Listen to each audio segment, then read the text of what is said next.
ಎಲ್ರಿಗೂ ನಮಸ್ಕಾರ. ನಾನು 3 ದಿವಸದಿಂದ ಸಫರ್ ಆಗ್ತಾ ಇದೆ ಕಂಜೆಷನ್ ಇಂದ. ನನಗೆ ಬ್ರೀತ್ ಮಾಡಕ್ ಆಗ್ತಿರ್ಲಿಲ್ಲ. 3 ದಿವಸದಿಂದ ಒಂದು ಪ್ಲಾಸ್ಟಿಕ್ ಅಥವಾ ಕಸ ಸುಟ್ಟಿರೋ ವಾಸನೆ ಬರ್ತಿತ್ತು ಮನೆ ಒಳಗೆ. ನಾನಿರೋದು ಐಡಿಯಲ್ ಹೋಮ್ಸ್ RR ನಗರಲ್ಲಿ. ಇವತ್ತಂತೂ ನನಗೆ ತಡ್ಕೊಳಕ್ಕೆ ಆಗ್ಲಿಲ್ಲ. ಹೋಗಿ ನೋಡೋಣ ಎಲ್ಲಿಂದ ಬರ್ತಾ ಇದೆ ಅಂತ ನೋಡಿದ್ರೆ ಈ ವಿಡಿಯೋ ನೋಡಿ. ಐಡಿಯಲ್ ಹೋಮ್ಸ್ ಅಂತ ಹಾಕಿ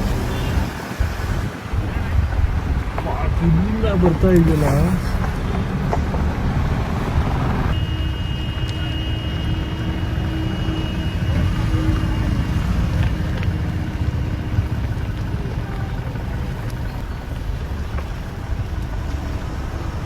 Shit, it's all garbage.